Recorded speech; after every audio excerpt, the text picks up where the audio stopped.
Thank you for inviting me to share a few words with you today. I spent 2 weeks in Israel during October with my daughters, staying mostly in Ra'anana and in the neighbors of Arnona and Armona Natziv in Yerushalayim and Jerusalem, 2 places where terrorist attacks were perpetrated. I was in Israel when this cycle of violence began. I would like to share with you 2 experiences that represent the contradictory emotions of my trip. The first, my oldest daughter, now in 1st grade, really wanted to go to the Kotel. When we arrived in Yerushalayim, a couple of attacks had already happened in the old city. So I didn't think that my plan of spending some time there with my children would be wise. At the same time, not going meant letting fear guide my decisions, something that I knew I would not let happen.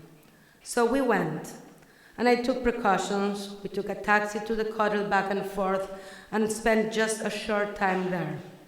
But I was saddened to need to explain to my daughter why we couldn't walk around and hear in my own voice a sense of hopelessness. The second experience, however, reminded me that hope is not lost. Just a few days later, I spent Shabbat in Yerushalayim with many friends, mostly rabbis and educators.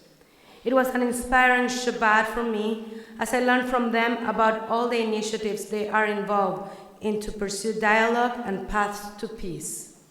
Projects such as creating new interfaith learning opportunities for Palestinian and Jewish teens, creating opportunities for Israelis to learn Arabic, opening paths to continue dialogue with the Israeli Arabs and Palestinian neighbors.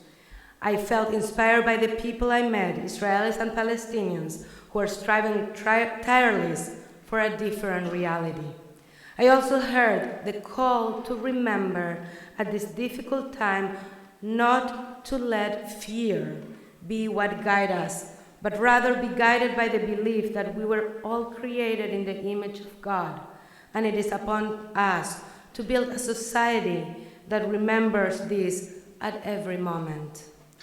We are here to strengthen the hands and hearts of our Israeli brothers and sisters, and we are here to mourn those who have lost their lives, including Richard Laking, Zichrono Livracha, that we learned that he believed in coexistence.